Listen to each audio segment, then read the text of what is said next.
Hey everyone, I got an exciting show for you today. I have a topic that I was looking forward to discussing with another experienced investor, and Greg Dickerson said, "Hey, I'll do that." And this is, of course, the conversation, or I don't know, cross promotion between Ken McElroy and MeetKevin. Both of those individuals have put out videos talking about the 2021 housing market. Uh, at which point Ken actually responded to MeetKevin, and now I'm guessing MeetKevin's going to respond to Ken McElroy. Both huge YouTube channels, and Greg Dickerson and I are going to talk about it because we both think they're both off in little but important ways. Is that a fair way of saying it, Greg? Yeah, especially after the clarification from Ken yesterday, and then some of the stuff that Kevin has brought up. Kevin is more in the camp of the housing market's not going to crash. Prices may continue, to climb, and he was kind of pointing out. So he's more accurate, in terms of pointing out what Ken is saying, that the housing market is going to crash. Yeah. In 2021. And I don't know if he actually said it's going to drop 40 or 50%, but some people are calling for the housing prices across the country to drop 40 to 50%, that there's going to be this huge crash in housing in 2021. Yep. Yeah, Ken, well, let's just be very clear. It was 10 days ago, maybe it's 12 days ago now. Ken McElroy put out a video on his YouTube channel calling for a 40 to 50% drop in single family homes in 2021. That is out of this world wrong. It's not mathematically possible unless something strange happens. So we are certainly going to get into that. But one of the things that I saw in Ken's video is he is clearly an apartment guy. Right. His handle on single family homes it's okay. But clearly he is using his multifamily expertise. I mean, he even talks about 10,000 units. I mean, damn, you are an apartment guy if you got 10,000 units, right? Yeah, it's 10 or 15,000. I can't remember, but and that's in the scheme of apartment owners, that's not even in the top 200, I don't think. So no, it's in the top 1,000. Maybe, I'm not sure of the rankings, but I mean, Sure. That's a good number of units, but the number of units isn't significant when you're talking about apartment ownership. It's more about your Sure. types of properties and what level of class they are, things like that. But the interesting thing is what Ken's brilliant, by the way. Oh, So yeah. been at it a long time. The difference between like a Ken McElroy, a MeetKevin, and you and me, MeetKevin wasn't in the real estate game in 2008 and 9. He didn't own anything. He wasn't investing. He has no clue what that looked like, what that environment was all about, what was real. Now, Kevin has some good advice, but he's a bit off on things as well. Sure. Just because he doesn't have the experience yet. He's got a few rental houses. He's got a couple $1 million in a portfolio. He really doesn't know what he's doing yet. He's a residential real estate agent. He used to flip some houses. Now he's got some rental properties, and he's got a great following on YouTube, and talks about stocks, this, that, and the other. But he really doesn't have a lot of experience when it comes to real estate. Yeah, let's be clear. MeetKevin is a YouTube entertainer. He may have started this as a real estate broker and used it to build his book of business. He's at 850,000 subscribers or something. He makes $1 million a month, according to one of his last videos. He is not a real estate guy anymore. He is buying properties in one of the most expensive market, talking about value add and all of this stuff that most people can't fathom, right? They can't fathom a $700,000 fixer upper, right? That's not for the average person. And he has no clue. Very inexperienced, versus Ken, very experienced, very sophisticated. But what Ken is doing, and where I think he's misleading people, is he is lumping all housing as a whole when he says the housing market is going to, have some distress in 2021. Now, what Ken points out is he points out evictions. He points out forbearance. Now, here's another distinction. He is calling forbearance right now, the current forbearance program that the government has put out, moratorium on, foreclosures and the allowance of mortgage companies to allow people to get into a program where they can miss payments.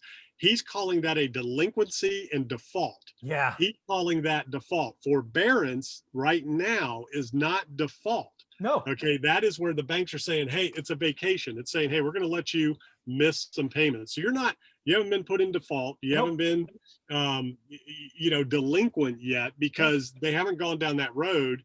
and there is no official impact on your credit or your status of your mortgage by Yeah. entering the forbearance program. That was part of the deal that was passed. So what he's doing is he's saying, hey, if you're in the forbearance program, you're delinquent and you're in default. And that's not accurate. No, it's not even So, close to accurate. It's very different than last time. And Ken is around to know the difference. That's why it's one of the things I thought was very disappointing, right? Because again, you could get a year of forbearance, not make a payment for 12 months, and the clock has not started under today's rules. right. And what he doesn't really point out is the biggest difference between loans today and loans back then is the fact that you have to qualify, you have to put money down, and and the bearing that the interest rates today Yeah. have on real estate versus what they were back then, and the interest rate environment we were in of rising interest rates. Okay. Yeah.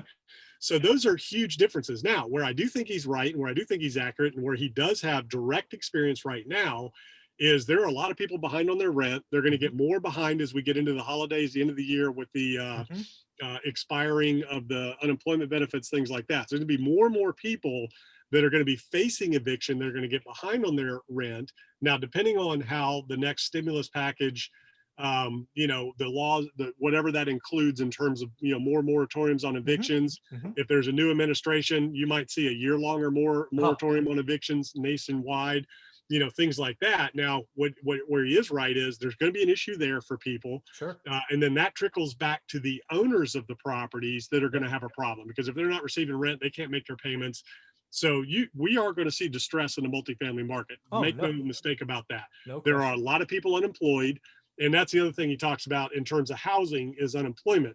The people that are largely unemployed right now are the service workers industry, hospitality industry, restaurants, retail, travel industry, those industries. And now we just saw that the movie theaters are shutting back down again. Regal Theaters open, they're shutting back down. There's 40-some thousand people that are getting ready to get laid off. Things like that. So we're going to see more and more of those types of layoffs, but that's not affecting the people that primarily are the homeowners. Now, and he is saying that these evictions are going to affect the single family market when in fact your largest inventory of rental housing is not in single family, it's in multifamily. Exactly. Yeah. So this is what's going on in Ken's world, right? And I got these numbers yesterday. Actually, I did a video on it. September rent collection for institutional grade apartments was down 1.5%. Right. Which isn't huge. Well, that was on the back of the month before, right? So it's trending the wrong direction. They're still within 5%, I think, of where they should be. Yeah, 6.9%, I think. So, but again, it was 4 point something, and then it was 3 point. I mean, it's going the wrong direction. You think it'd be a lot worse given given what's going on. It's worse, just so we know, just back to your point about regions being hospitality driven. Las Vegas is 11% in apartments, and New Orleans is almost 13%. Yeah. Right. So there are some cities feeling real pain.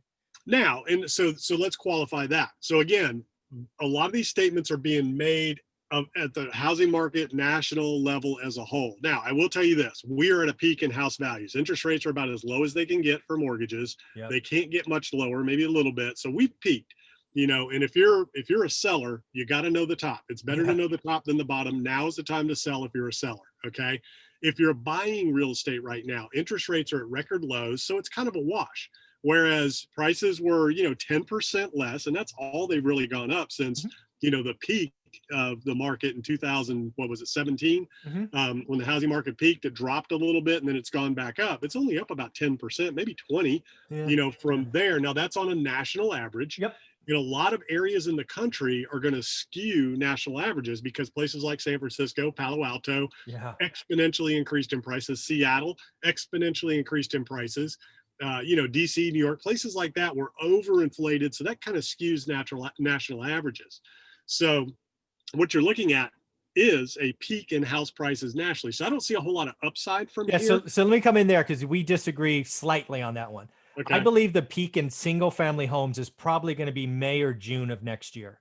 Pricing, you mean? Yeah, pricing, values, whatever you want to call it. And I only say that because I don't see the supply picture getting noticeably different until March, April, May of next year.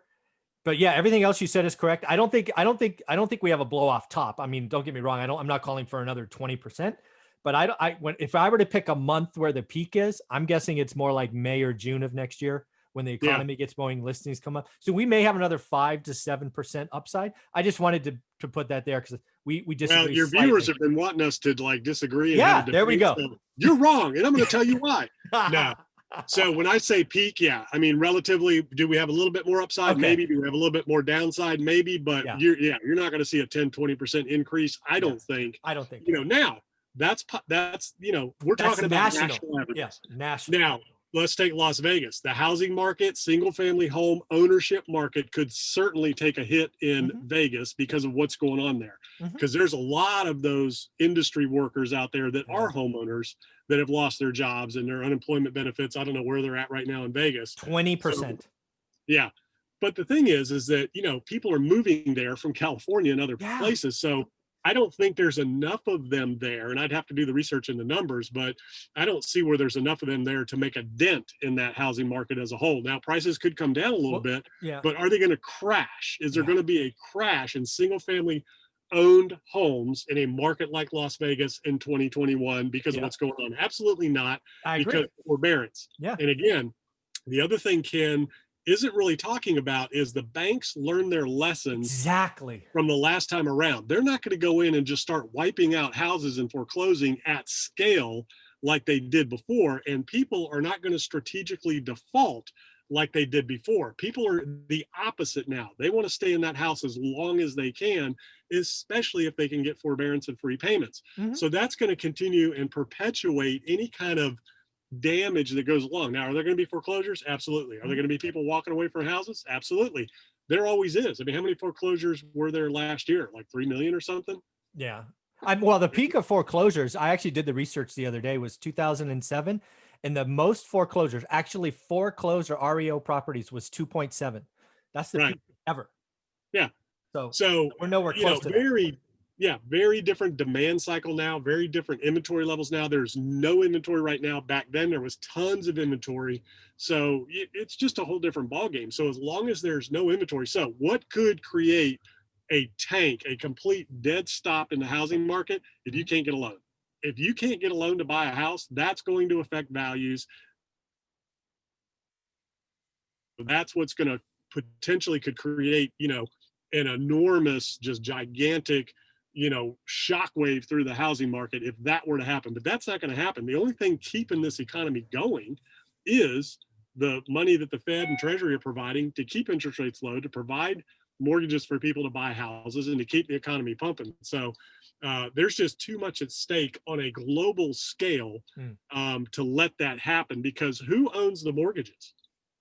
When you get a mortgage and you're lent money by a bank, that note gets securitized and it's owned by, government institutions, pensions funds, hedge funds.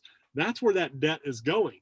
So if you let that collapse like they did back in 2008 and 9, that's going to send shockwaves, from a global standpoint throughout the world in terms of, the credibility and the sovereignty of the United States economy. They're not going to let that happen. And they've already made it clear by what they're doing now, the Fed and the Treasury, that's what I mean by they, that they're not pulling the foot off the gas. They're going to keep pumping. And if they have to go in and buy mortgage securities, that's what they're going to do to keep the housing market from tanking.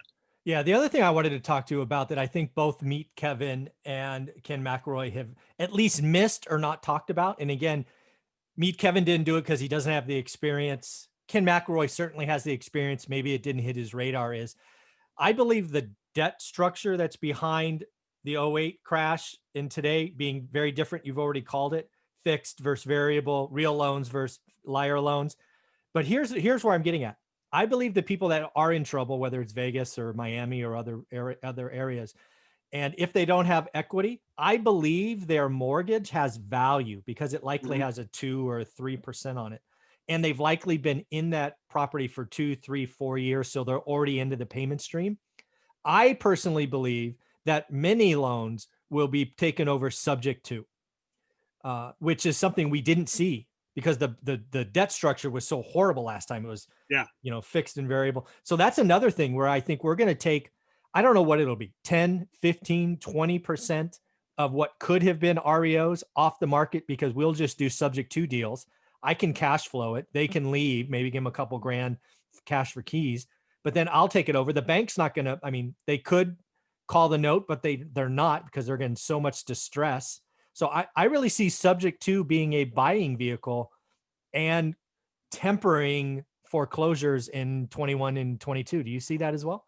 Well, it can. The caveat to a subject to, so for people watching, what a subject to is, basically you deed somebody your property, but the mortgage stays in your name. Mm-hmm. And then that person that you deeded the property to makes the payments on your behalf. So there's a lot of a trust factor there, because you got insurance, taxes, you got all that has to be taken care of. But here's the kicker to a subject to.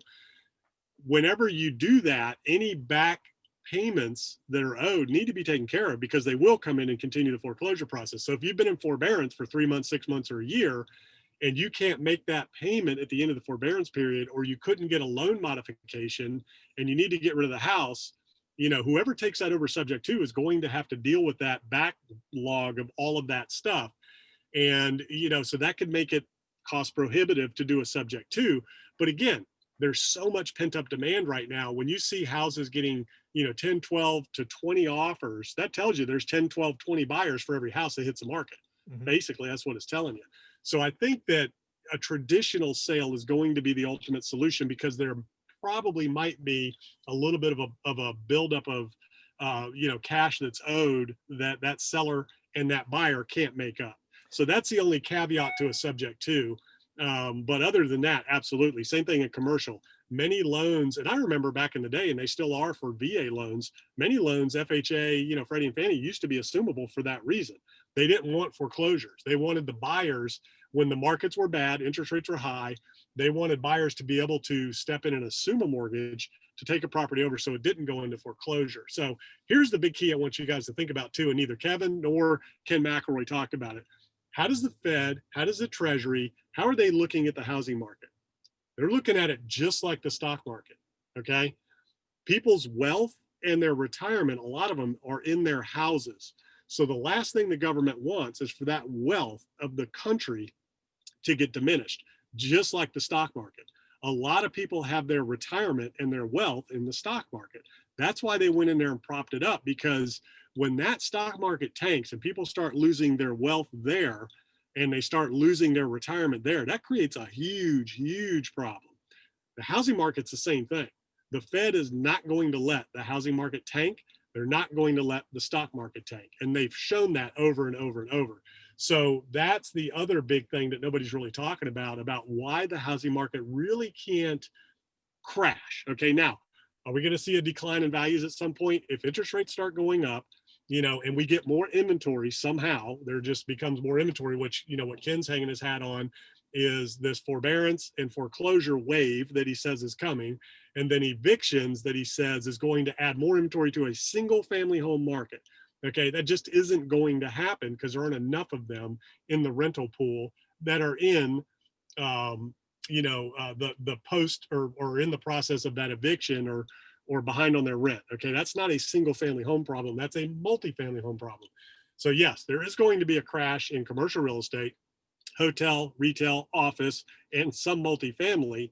And the biggest people at risk from when the moratorium eviction is lifted are going to be apartment owners, because of those people needing to have to be evicted and move on to other things. Now, if you're an apartment owner and you are facing having to deal with a bunch of evictions versus keeping that person in place and working with them and keeping them there, what are you going to do? Because if there's so much inventory, so here's Ken's argument, there's gonna be so much inventory that all of these people are going to get evicted, but yet there's so much foreclosure that they're all going to need to rent. Well, that doesn't make sense to me. You see what I'm saying? If you're evicting everybody, you've got a gap in your occupancy in your multifamily. There aren't enough homeowners going into default to fill. There's more people that are probably behind on their rent than there are behind on their mortgage. I don't know what those numbers are, but if you look them up. Absolutely, for sure. I looked at it yesterday. The ratios are hard to put together because they're different data sources. But yeah, we have about 2.5 people behind in rent for every one person behind in a mortgage. Okay, so there you go. So those numbers don't work out. So let's say everybody who was behind on their mortgage got foreclosed on and they had to rent, and then everybody who's behind on rent got evicted, you still got a gap. Yeah. So it just doesn't add up. So I understand what Ken is saying, but I think he's talking more specifically about the rental market potentially having a problem due to an eviction situation that could potentially happen because of loss of jobs, loss of unemployment benefits, and things like that. But there is plenty of supply in the rental housing market, maybe not in single family homes, but there's still plenty of vacancy out there in apartment buildings, and there's more coming online. There's a lot of buildings that have been built recently. So I think that's where the pain is going to be in the housing market. Single family homes are still scarce for rent or for sale, and there's way too much demand. Unless interest rates just shot up and then you could not get a loan, that's the only thing that's going to tank the housing market, which is what tanked it in 2008 and 9.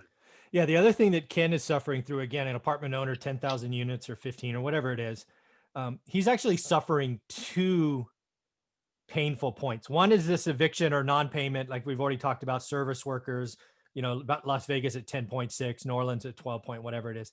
The other area that Ken is feeling is what I call his best tenants.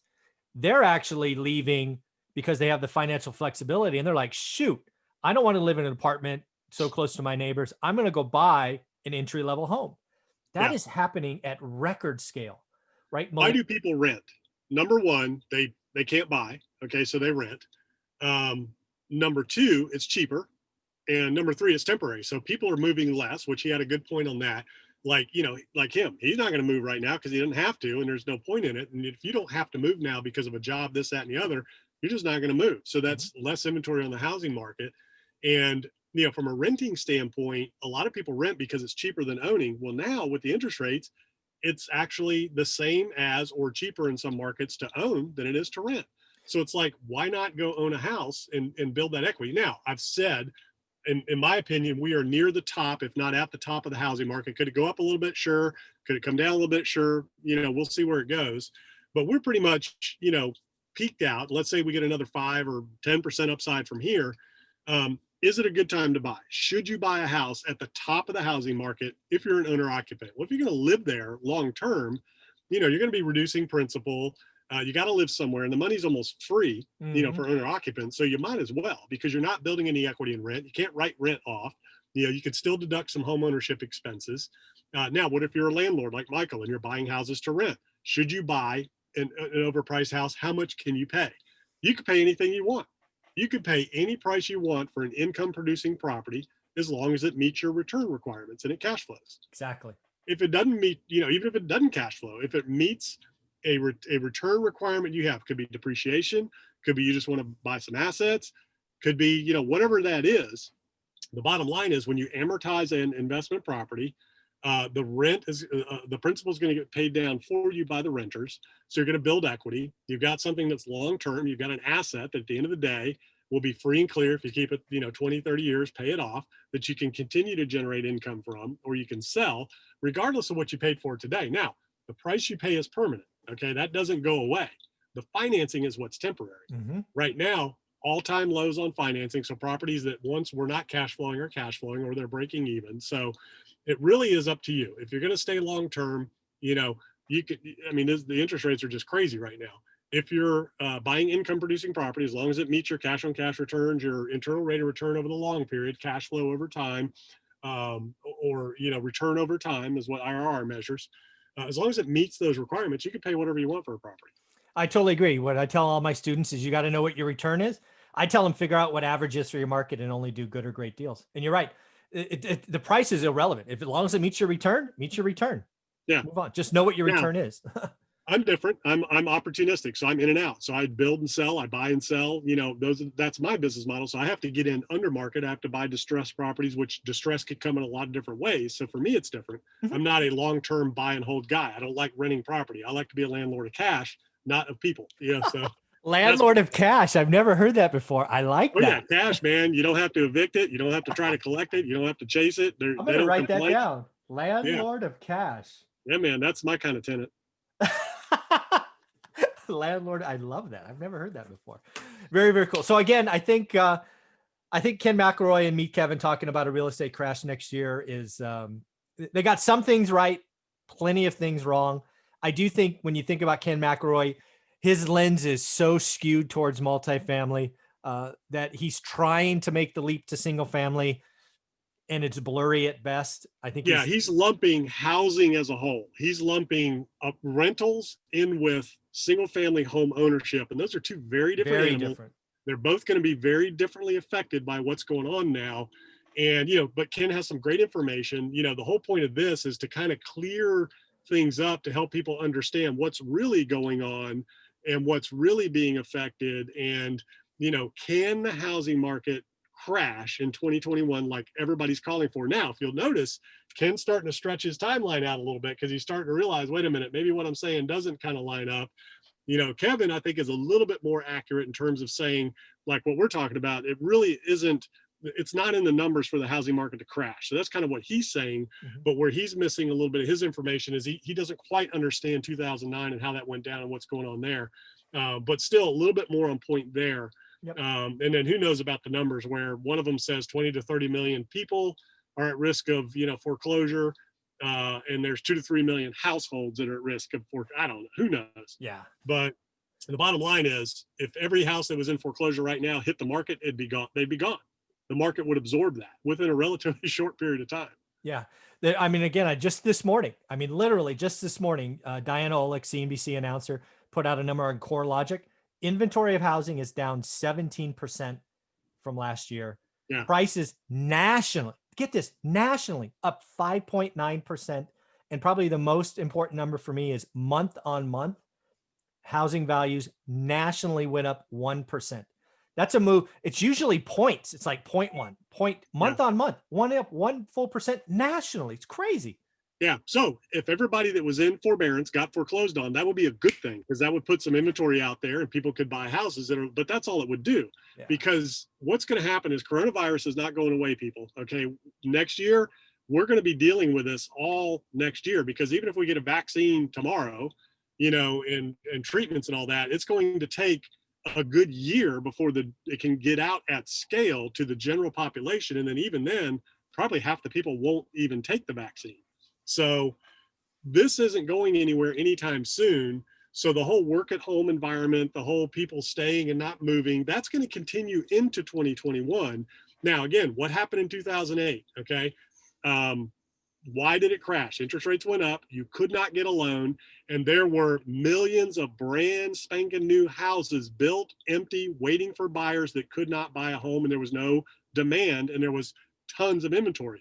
We have no new inventory right now. There's none. Builders have said that they don't have enough labor and there's not enough bandwidth in the supply chain to build to current demand. It would take 5 years to build through current demand for brand new housing. So that's a very different environment when there were millions of homes, brand new, sitting in subdivisions, brand new subdivisions for sale with no buyers. And then they ended up just tearing them down. Golf course communities, all kinds of different subdivisions. And a lot of them are still out there, right now. So that's a very different environment than where we're at right now. And again, we're going to be dealing with these conditions all through next year. The layoffs at scale are just now beginning. There'll be a little bit of a pickup for, some of that. Well, I don't even know what the holiday season temporary hiring is going to look like with, the retailers, traffic being down. So I don't know what, Amazon's going to hire, obviously, and some of the online retailers. It'll be interesting to see what the seasonal job, market looks like this year. But more and more companies and some more white collar companies are starting to lay off people as well. So very different environment. We still have, a long way to go with this whole situation. So, I just don't see a crash in the single family home market anytime soon. Yeah, I totally agree with you 100%. Greg, thank you very much for taking this topic with me. I was really happy to hear you wanted to sort of talk about it. Because again, I think, MeetKevin and Ken McElroy have huge followings. And I think they both didn't have it quite right. So I was happy to discuss this with you and appreciate your time. Yeah, man. Good to be here. Yep.